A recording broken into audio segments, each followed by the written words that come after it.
లో దాగిన నల్ల బంగారాన్ని వెలికితీసి దేశ ఇంధన అవసరాల్లో కీలకంగా మారిన సింగరేణిది 136 సంవత్సరాల చరిత్ర.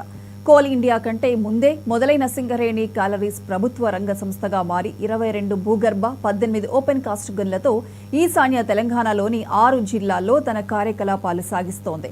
వ్యాపార విస్తరణలో భాగంగా థర్మల్, సోలార్ విద్యుత్ ఉత్పత్తి చేపట్టిన సింగరేణి ఇప్పుడు రాజస్థాన్లో సోలార్, ఒడిశాలో థర్మల్ ప్రాజెక్టులతో పాగా వేసింది.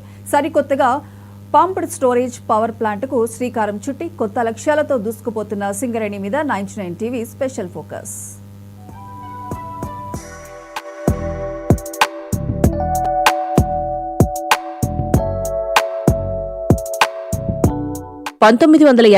లో మొదలైన సింగరేణి సంస్థ బొగ్గు వెలికితీత ద్వారా దేశ ఇంధనం అవసరాలను తీర్చడంలో కీలక భూమిక పోషిస్తోంది. 80లలో ఏటా 12 మిలియన్ టన్నుల బొగ్గు ఉత్పత్తి చేసిన సింగరేణి ఇప్పుడు 70 మిలియన్ల టన్నుల చొప్పున ఉత్పత్తి చేసే స్థాయికి వచ్చింది. వేగంగా పెరుగుతున్న సామర్థ్యానికి ఇది ఉదాహరణ. సంస్థ సాధించిన ప్రగతి తీరుతెన్నులను అధిగమించిన మైలురాళ్లను director electrical and mechanical D Satyanarayanarao వివరిస్తున్నారు. సింగరేణి కాలనీస్లో ఇప్పుడు 22 అండర్గ్రౌండ్ మైన్లు, అలాగే 18 ఓపెన్ కాస్ట్ మైన్లు, దాదాపు 40 ఉన్నాయి. తర్వాత కోల్డ్ హ్యాండ్లింగ్ ప్లాంట్స్, ఈ ఉత్పత్తి అయిన బొగ్గుని మళ్ళీ డెస్టినేషన్స్కి రవాణా చేయాలి. మాకు దాదాపు 12 పాయింట్ల దగ్గర డైరెక్ట్ రైల్వే లోడింగ్లో కోల్డ్ హ్యాండ్లింగ్ ప్లాంట్స్ ఉన్నాయి. అట్లాగే దాదాపు ఒక 16 పాయింట్ల దగ్గర లారీ ద్వారా లోడింగ్ చేసే ఫెసిలిటీ, అన్నీ మెకనైజ్డ్ లోడింగే, ఎక్కడ కూడా మాకు మాన్యువల్ లోడింగ్ ఎక్కడ లేదు. సో కోల్ ఇండియా కన్నా కూడా సింగరేణి మెకనైజ్డ్ లోడింగ్ ఎప్పటి నుంచో మేము అచీవ్ చేసాము. అలాగే సింగరేణిలో ఇంకా ముఖ్యమైనది ఏంటంటే దాదాపు ఇప్పుడు 43,000 మంది సింగరేణి పర్మనెంట్ ఎంప్లాయీస్ ఉన్నారు. వీరందరికీ కూడా వసతి, గృహ సదుపాయాలు దాదాపు 50,000 కోట్లు ఉన్నాయి కాబట్టి 100% క్వార్టర్ సాటిస్ఫాక్షను.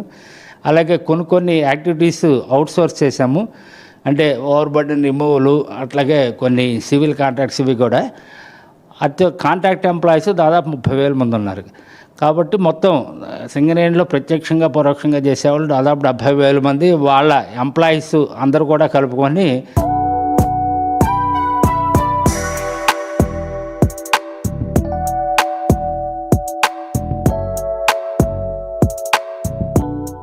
ఖమ్మం, కొత్తగూడెం, భూపాలపల్లి, పెద్దపల్లి, మంచిర్యాల, ఆసిఫాబాద్ జిల్లాల్లో విస్తరించిన సింగరేణి బొగ్గు వలన స్థానికంగా ఉపాధి అవకాశాలు తీరుతున్నా కార్బన్ ఉద్గారాలకు కారణమవుతుందన్న విమర్శలు కూడా ఉన్నాయి.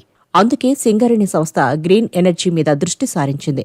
థర్మల్, సోలార్ పవర్ తయారీ దిశగా చేసిన కృషి ఎంతగా గుర్తింపు సాధించిందంటే 52 అవార్డులు సొంతం చేసుకోగలిగిందని ఆయన గుర్తు చేసుకున్నారు. 2030 కల్లా రెన్యూబుల్ ఎనర్జీ అంటే గ్రీన్ ఎనర్జీ, దానికి అందరికీ దిశానిర్దేశం మొత్తం 500 గిగావాట్లు సాధించాలని చెప్పి ఆ పిలుపులో భాగంగా సింగరేణి కాలనీస్ 2018లో గ్రీన్ ఎనర్జీ, రెన్యూబుల్ ఎనర్జీ ఈ ప్రాజెక్టులు టేకప్ చేయడం జరిగింది. చేసి 2018 నుంచి ఇప్పుడు దాకా దాదాపు 12 లొకేషన్స్లో 245.5 మెగావాట్ల ప్లాంట్లు స్టార్ట్ చేసుకోవడం జరిగింది.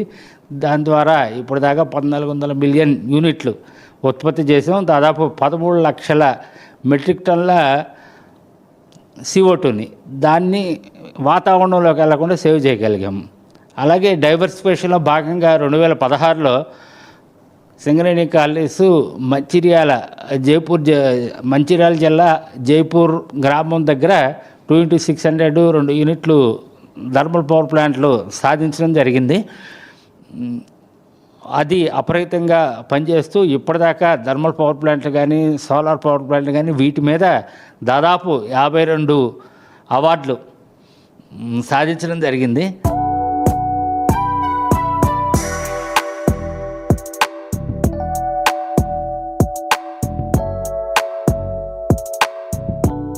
సింగరేణి సొంత అవసరాల కోసం 750 మిలియన్ యూనిట్ల విద్యుత్ అవసరమవుతుంది. ఆ విద్యుత్ సొంతంగా ఊయతపట్టి చేసుకునే పని కూడా వేగంగా సాగుతుంది. ఆ విధంగా త్వరలోనే గ్రీన్ పవర్తో ఆ అవసరాలు తీర్చుకోగలమని ఆయన ధీమా వ్యక్తం చేస్తున్నారు. అయితే అంతటితో ఆగకుండా వ్యాపారాల విస్తరణలో భాగంగా గ్రీన్ ఎనర్జీ ఉత్పత్తికి వీలున్న అన్ని అవకాశాలను సింగరేణి అందిపుచ్చుకుంది. కాళేశ్వరం, మానేరు, మల్లన్న సాగర్ తెలంగాణ రిజర్వాయర్లో సౌర విద్యుత్తుత్పత్తికి, 4 జిల్లాల్లో పవర్ విద్యుత్తుత్పత్తికి ప్రణాళికలు సిద్ధమయ్యాయి. తాజాగా పంప్డ్ స్టోరేజ్ పవర్ ప్లాంట్ మీద దృష్టి పెట్టిన విషయం కూడా డైరెక్టర్ సత్యనారాయణరావు 99 టీవీతో పంచుకున్నారు. Ministry of coal, ministry of power, government of India వాళ్ళు సిఈఆర్ రెగ్యులేషన్ ప్రకారం ఏవైతే మైన్స్ ఆల్రెడీ డీకోల్డ్ మైన్స్ అంటే ఉత్పత్తి కంప్లీట్ అయిన మైన్స్, ఖాళీగా ఉన్న మైన్స్, దాన్ని కూడా పంప్డ్ స్టోరేజ్ ప్రాజెక్ట్. ఇవాళ రేపు రెన్యూబుల్ ఎనర్జీలో ముఖ్యమైనది ఏంటంటే అది డే టైమే, సోలార్ పవర్ డే టైమే జనరేట్ అవుతుంది. దాంతో night time power round the clock power లేదు. థర్మల్కి దానికి తేడా, thermal round the clock power. So దీన్ని అధిగమించడానికి ఏంటంటే సోలార్ పవర్ ఉపయోగించి పంపింగ్ చేసి దాన్ని స్టోరేజ్ చేసుకుంటాము. నైట్ టైం ఆ పంపుని మళ్ళీ రివర్స్ టర్బైన్ పద్ధతిలో నడిపి కరెంట్ ఉత్పత్తి చేసి మళ్ళీ వాడుకుంటాము. అటువంటి ప్రాజెక్ట్ ఒకటి రామగుండం మేడిపల్లి ఓసీలో స్టార్ట్ చేయడం జరిగింది. అట్లాగే మొన్నే దానికి అన్ని కావాల్సిన అనుమతులన్నీ వచ్చినాయి.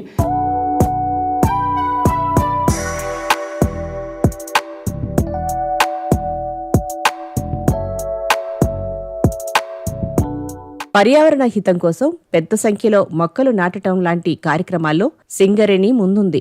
నెట్ జీరో సంస్థగా అవతరించడానికి పెట్టుకున్న లక్ష్యాలను, ఇతర రాష్ట్రాలలో విద్యుత్ ప్రాజెక్టులు చేపట్టడానికి చేసుకున్న ఒప్పందాలను, గ్రీన్ హైడ్రోజన్ ప్లాంట్ ఏర్పాటుకు జరుగుతున్న కృషిని కూడా వివరించారు. ముఖ్యంగా ఈనాటి ఆ డ్రాఫ్ట్ అయితే ఏంటంటే అందరూ కూడా పర్యావరణంకి కృషి చేయాలి. దీనిలో భాగంగా సింగరేణి కాలనీస్ పెద్ద ఎత్తున సోలార్ ఎనర్జీ ప్లాంట్స్ పెట్టడానికి ముందుకు వచ్చింది. దాదాపు 505 మెగావాట్ల క్యాప్టివ్ పవర్ ప్లాంట్ అంటే ఉత్పత్తి చేసి ఆ విద్యుత్తుని మా సింగరేణి అవసరాలకు ఉపయోగించి దాని ద్వారా పర్యావరణ హితమైన అంటే నెట్ జీరో సంస్థ అంటారు దీన్ని. నెట్ జీరో సంస్థగా అవతరించడానికి 2026 డిసెంబరు చివరి నాటికి ఇది నెట్ జీరో సంస్థగా అవతరించడానికి అన్ని ప్లాన్లు వేసాము. అట్లాగే మా అవసరాలు తీరిన తర్వాత ఈ 500 మెగావాట్లని దాదాపు 5000 మెగావాట్లకి స్కేలప్ చేయడానికి మేము అన్ని ప్రయత్నాలు, అన్ని చర్యలు తీసుకున్నాము. దీనిలో భాగంగానే ఈ మధ్య రాజస్థాన్ గవర్నమెంట్లో honourable deputy chief minister of Telangana, honourable chief minister of government of Rajasthan వీరిద్దరు వారి సమక్షంలో ఒప్పందం చేసుకున్నాము. దాదాపు 1500 మెగావాట్లు ప్లాంటు రాజస్థాన్లో పెట్టడానికి. అలాగే మిగతా అన్ని రకాలు మాకేదైతే అవకాశం ఉందో ఇంకొక రామగుండంలో గ్రీన్ హైడ్రోజన్ ప్లాంట్ కూడా మేము ప్లాన్ చేస్తున్నాము. పక్కనే రామగుండం ఫెర్టిలైజర్ కార్పొరేషన్ లిమిటెడ్ ఉంది, వాళ్ళకి హైడ్రోజన్ కావాలి. అది వాళ్ళు ఇప్పుడు గ్రే హైడ్రోజన్ కొనుక్కుంటున్నారు. మేము గ్రీన్ హైడ్రోజన్ ప్లాంట్ ఏర్పాటు చేయడానికి already PFR pre feasibility report తయారు చేయించడం జరిగింది. దాదాపు 5 మెట్రిక్ టన్నుల ప్రయాణము మేము వారితో సరఫరా చేయడానికి మేము దాదాపు వాళ్ళు ఒప్పందం దాని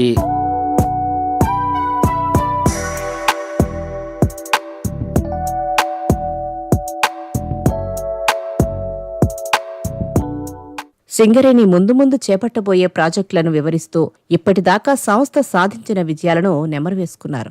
1986లో జూనియర్ ఎగ్జిక్యూటివ్ ట్రైనీగా సింగరేణిలో చేరి దాదాపు 40 ఏళ్ల పాటు సేవలందించిన సత్యనారాయణరావు తన ప్రస్థానంలో చూసిన పురోగతిని, సంస్థ సహోద్యోగులు ఇచ్చిన ప్రోత్సాహాన్ని కూడా ఈ సందర్భంగా గుర్తు చేసుకున్నారు. అలాగే ఈ సుదీర్ఘమైన సింగరేణి కాలేసిన 40 ఏళ్ల సర్వీసులో చాలా డెవలప్మెంట్స్ కంపెనీలో చూసాము. ఇదే డెవలప్మెంట్లు ఇప్పుడు చాలా ఊపందుకున్నాయి. అట్లాగే సింగరేణి కాలేజ్ ఇప్పుడు 2x6 and 1200 మెగావాట్ నుంచి దానికి మొన్న ఇంకొక 800 అల్ట్రా సూపర్ క్రిటికల్ మోడర్న్ టెక్నాలజీతో అల్ట్రా సూపర్ క్రిటికల్ టెక్నాలజీ అంటారు. దాంట్లో 800 మెగావాట్కి బిహెచ్ఎల్ సంస్థ కొత్తగా ఆర్డర్ వాళ్ళ పనులు కూడా మొదలుపెట్టారు. సో మా థర్మల్ కెపాసిటీ కూడా 2000 మెగావాట్లు, సోలార్ కెపాసిటీ దాదాపు 5000 మెగావాట్లు. అలాగే మాకు ఈ మధ్య ఒరిస్సాలో కూడా అంగుల్లో ఒక 9 ప్రాజెక్టు ఓపెన్ గెస్ట్ అయింది. దానికి పిడ్హెడ్ పవర్ ప్రాజెక్ట్స్ కింద దాదాపు ఇంకొక 2400 థర్మల్ పవర్ చేయడానికి ట్రై చేస్తున్నాము. ఈ సుదీర్ఘమైన ఈ సర్వీస్లో నా సింగరేణికి సేవ చేయడం, సింగరేణిని డెవలప్ చేయడం నాకు ఎంతో సంతృప్తినిచ్చింది. అలాగే సింగరేణి కాలేజ్ రాబోయే 100 ఏళ్ళు కూడా ఇట్లాగే అప్రయత్నంగా కొనసాగాలని చెప్పేసి కోరుకుంటున్నాను.